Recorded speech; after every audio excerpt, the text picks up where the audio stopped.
I was about to become the richest woman in my family, but my lawyer's next sentence made my blood run cold. Emily, before we discuss the $35 million inheritance, there's something you need to see. He turned his computer screen toward me.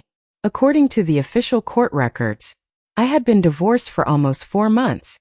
I stared at him, waiting for him to smile and admit it was some ridiculous mistake. Instead, he quietly slid a stack of certified documents across the desk. Every page carried my name. Every page carried my signature. Every page was fake. My hand started shaking. "I've been married for 11 years, I whispered. "I slept next to my husband last night." My lawyer looked just as confused as I was. "Legally, you didn't." For a few seconds I couldn't hear anything except my own heartbeat. The inheritance didn't matter anymore. Only one question did. How could someone divorce me without me ever knowing? My lawyer explained that my late father's trust required a legal background check before releasing the money. During that review, they discovered a finalized divorce judgment filed months earlier. According to the court, I had received every legal notice. I had skipped every hearing. I had agreed to every settlement. None of it was true. Someone had stolen my identity. Then my lawyer looked me straight in the eyes. "Emily, don't tell anyone about this. Especially your husband." That sentence changed everything. When I walked into my house that evening, Ryan greeted me with flowers. He kissed my forehead, asked about my meeting, offered to cook dinner. For the first time in 11 years, I saw a stranger pretending to be my husband. I smiled anyway. "It was delayed," I said. "The inheritance is tied up in paperwork." For less than a second, caught it. Disappointment. Not concern. Not sympathy. Disappointment. He recovered quickly. "No worries," he said. "We'll get through it together." "We'll." That word almost made me laugh. According to the state, there was no we. That night, while Ryan slept peacefully beside me, I quietly unlocked his phone. I wasn't looking for proof. I was looking for peace. And said, "I found a message that destroyed the last piece of my marriage. Once she gets the inheritance, everything will finally belong to us." The message wasn't from a business partner. It wasn't from a client. It was from a woman named Claire. And beneath it, Ryan had replied with only 6 words. "She still doesn't suspect anything." I didn't cry. I didn't scream. I simply took photos of every conversation, put his phone back exactly where it had been, and lay beside the man who had spent months planning to steal not only my father's fortune, but my entire life. The next morning I acted exactly the way Ryan expected me to. I laughed at his jokes. I kissed him goodbye before work. I even thanked him for making coffee. If he was watching me, I wanted him to believe I was still the same trusting wife. But the moment he drove away, I met my lawyer and a private investigator. Within 48 hours, the lies started falling apart. Ryan hadn't forged my signature himself. He had paid someone to do it. The fake notary who approved the divorce papers wasn't a stranger. She was Claire, the same woman sending him those late-night messages. She wasn't just his girlfriend. She worked for a company that specialized in legal document processing. She knew exactly how to make forged paperwork look real. Then the investigator handed me something I wasn't prepared for. A photo. Ryan and Claire were standing outside a luxury home with a real estate agent. They were smiling, holding hands, looking at houses worth over $4 million. The date on the photo? 2 weeks before my father died.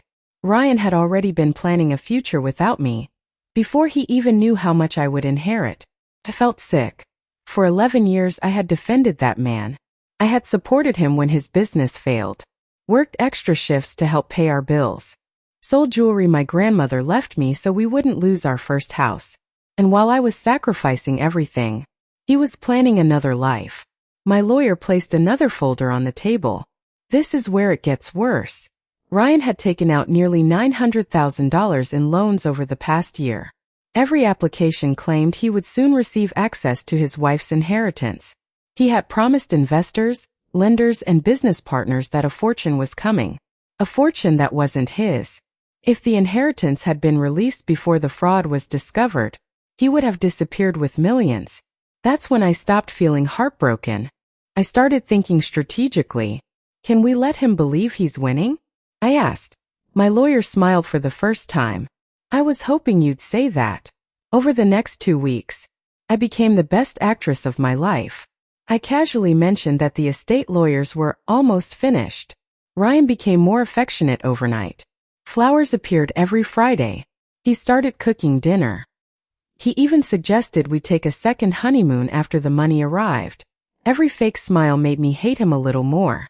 Then came the mistake that destroyed him. One evening, Ryan walked into my office thinking I wasn't home. He opened my laptop, logged into my email, and forwarded confidential inheritance documents to himself. He didn't know the investigator had already installed legal monitoring software with a court order. Every click, every download, every forwarded file was recorded. The next morning my lawyer called. We have enough to destroy him. I took a deep breath. No, there was one last thing I needed. The truth. Not from documents. Not from investigators. From Ryan himself. So that night I poured him a glass of his favorite whiskey and smiled. I have good news, I said softly. The lawyers finally approved everything. His eyes lit up instantly. How much? He asked before he even asked if I was okay. I pretended not to notice. 35 million. For a split second, he forgot to act. I saw pure greed. No love. No relief. Just hunger. Then he reached across the table, grabbed my hand and whispered, "We're going to have the perfect life." I squeezed his hand back and smiled, because by then, the FBI had already scheduled his arrest for the following morning. The next morning, Ryan woke up smiling. He kissed my cheek, straightened his tie, and said, "Tonight, let's celebrate our new future." I smiled back. I'd love that. Those were the last honest words either of us would ever hear. An hour later, my lawyer called. It's time. Instead of meeting at his office, he asked me to come directly to the courthouse. Ryan had no idea he had been summoned there too. He assumed we were signing the final inheritance paperwork. When I walked into the courtroom, Ryan looked relaxed. Claire sat a few seats away, avoiding my eyes. Then the judge entered, and the room fell silent. Ryan leaned toward me and whispered, "Once this is over, our lives will finally begin." I looked at him without blinking. They already ended. His smile disappeared. The judge opened the hearing by displaying the divorce file on a large courtroom screen. "Mr. Carter," the judge said calmly, "do you confirm these documents were lawfully obtained?" Ryan stood confidently. "Yes, Your Honor." "And you believe your wife knowingly participated in these proceedings?" "Absolutely." My attorney stood.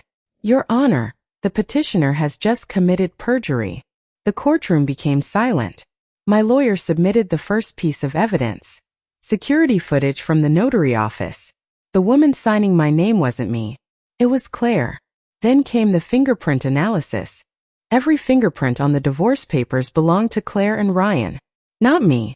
Ryan's confidence vanished. He turned toward Claire. She couldn't even look at him. Then the prosecutor played an audio recording. It was Ryan's voice. "If the divorce is finalized before the inheritance, she can't claim anything when I transfer the money." Ryan closed his eyes. He knew it was over. But the biggest surprise was still waiting. The prosecutor smiled. "Your Honor, the state has approved a cooperation agreement with Ms. Claire Mitchell." Claire slowly walked to the witness stand. With tears in her eyes, she looked directly at me. "I'm sorry, Emily." Then she told the entire courtroom everything. Ryan had started the plan nearly a year earlier.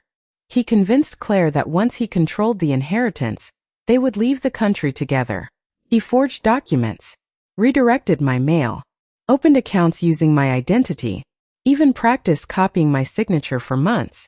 Every step had been planned long before my father passed away. I felt my heart break all over again. Not because of the money, because every "I love you" had been another lie. Ryan suddenly stood up. "She's lying." The judge didn't even respond. Instead, investigators rolled a television into the courtroom. A hidden recording from Ryan's own office began playing. He was laughing with Claire. "When Emily gets the inheritance, she'll never realize she's already divorced." The courtroom froze. Ryan slowly lowered his head. There was nothing left to deny. The judge ruled that every fraudulent document was void. The fake divorce was erased from the record. Every loan Ryan obtained through deception became his personal responsibility. Then the judge looked directly at him. You didn't just attempt to steal $35 million. You attempted to steal another person's identity, their future, and their trust. Ryan was immediately taken into custody. As officers placed handcuffs on him, he turned toward me. For the first time since I'd known him, he looked afraid. Emily, please. I made a mistake. I still love you. I stood up, walked toward him, and stopped just a few feet away. No, Ryan. You loved what my future could buy. You never loved me. The officers led him away without another word. 3 months later, I finally received my father's inheritance. I used part of it to create a foundation that helped victims of financial fraud rebuild their lives. For the first time in years, I wasn't living in fear. I wasn't waiting for another betrayal. I was finally free. Sometimes people ask me if I regret losing my marriage. I always give the same answer. I didn't lose my husband.